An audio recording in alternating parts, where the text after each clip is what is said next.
In most of Africa, after the Stone Age, the Iron Age immediately followed. This was a period in history where iron was used as the main source of tool making and greatly changed human life dramatically. The Iron Age period was a period when people depended much on iron technology for their survival and for the sustenance of their lives. And iron technology came with so many changes in the economic way of life of the Southern African people. Remember, we said the Stone Age people depended much on hunting and gathering, but during this period, the economic way of life had been, drastically transformed. Early evidence for iron technology in sub-Saharan Africa can be found at sites in northwest Tanzania and in Niger. It is also believed that iron working in sub-Saharan Africa might have been spread in conjunction with the Bantu expansion. From the Cameroon region to the African Great Lakes in the 3rd century BC, reaching the Cape around AD 400. The Iron Age brought significant changes in African societies.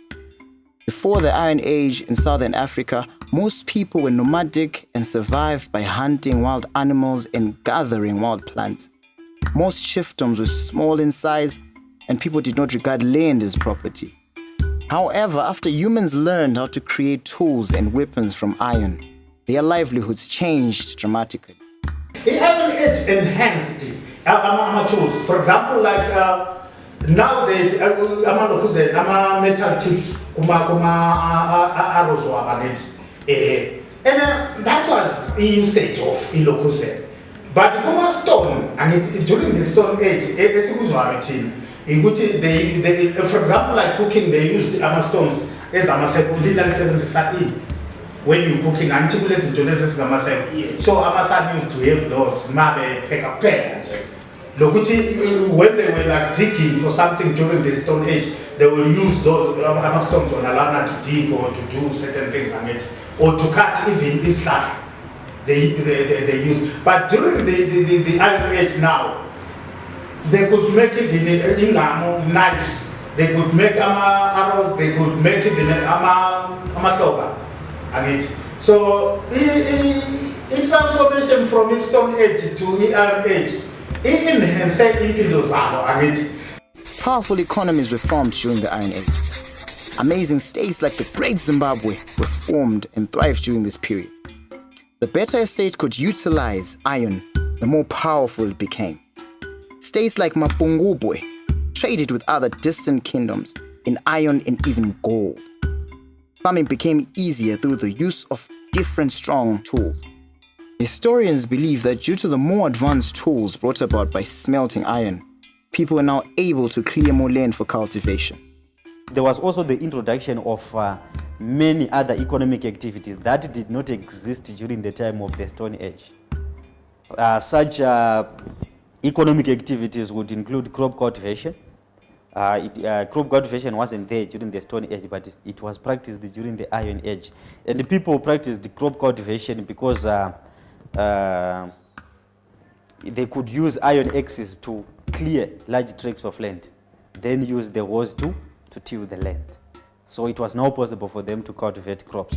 Crop cultivation was done at a large scale as millet, rapoko, and sorghum were grown. Meat became abundant as hunting became more effective due to iron tools such as the iron-headed spear. I mentioned that they depended on poisoned arrows. And you see that the problem with the poisoned arrows was that the poison would probably not take immediate effect on large animals. So they only depended on hunting small animals. But during the early Iron Age period, people had invented, effective weapons like I can mention the spear, the iron spear. So it was now possible for them to hunt for even bigger animals like buffalo, elephants, you name them. So hunting, in other words, had been improved during the time of the early Iron Age, Their economies started to become more diverse as mining was done for the first time.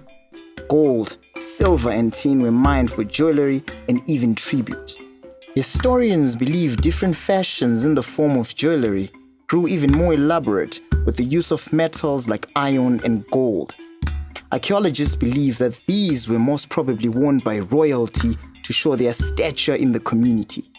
Such new practices brought about trade and opened doors to a world of new and amazing possibilities. Trade was introduced, not just internal trade, but trade with the foreigners. And trade with the foreigners resulted from the fact that the Iron Age people could now extract minerals like gold. And remember, I also said they could now hunt for bigger animals like elephants. Elephants provided ivory, which was, a very essential commodity of foreign trade. So what happened was that the early Iron Age people began to engage in foreign trade with foreigners like, the Chinese, the Arabs, the Indians. Why? Because they now had the capability of getting resources which enabled foreign trade. The animal hides, and the animal hides, we spoke of amapecho ayigqokwa, but kwakula leopard skins ukuthi lawana amapecho amahle, people can maybe use them as nets, or some of them use them as blankets and stuff like that. So they traded those things to get tools from those slightly developed nations. The political atmosphere changed as well, the chiefs gaining more power and eventually becoming kings and emperors as tribes conquered each other and grew more powerful. The stronger the weapons, the more battles won, and the more land a chief would gain. Land became a property and hence had to be defended and conquered. Chiefs and kings became religious leaders, hence cementing their political position in the society. They became chief administrator, judge, and army commander. Even land was distributed by the king. Elders were now powerless in the political setup. It was the king and his deputies who had more say. If anything, elders still remained, heads of their respective families. And that political structure had actually changed because politics had now taken shape. Whereas in the Stone Age, it didn't have that shape. So elders now didn't have much power in issues that were happening. For example, I said elders would settle disputes in the Stone Age period. But now the people who were responsible for settling disputes were those in the political hierarchy. You talk of the king, the chiefs, and the village heads, and those that deputized them. So the political structure had completely changed actually. This new system was different from the Stone Age political system, which mainly comprised of the village elders, and it also contributed to the establishment of different social classes and divisions in Iron Age communities. As classes began to take shape, those social classes that I was talking about, the rich, the middle class, and the poor, the rich began to oppress the poor. And that was one of, it was actually a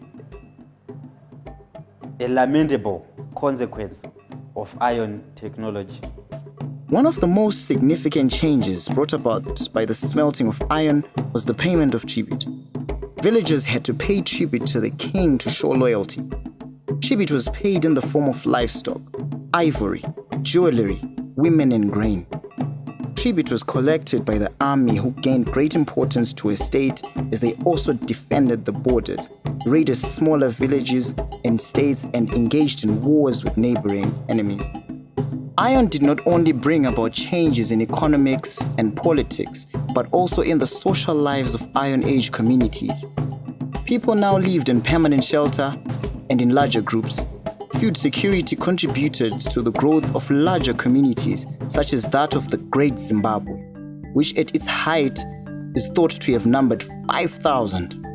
Lobola Aurora was now paid through a vast number of valuables, ranging from livestock to iron tools.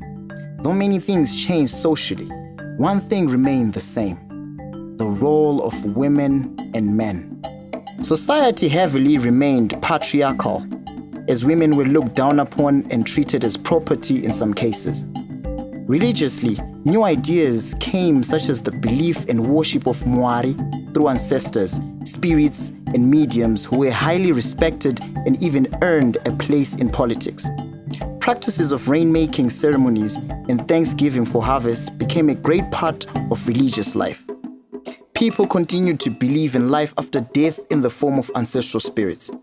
Though the Iron Age began thousands of years ago, experts believe that through the use of iron and other metals in the modern world, we still are in the dominion of the Iron Age.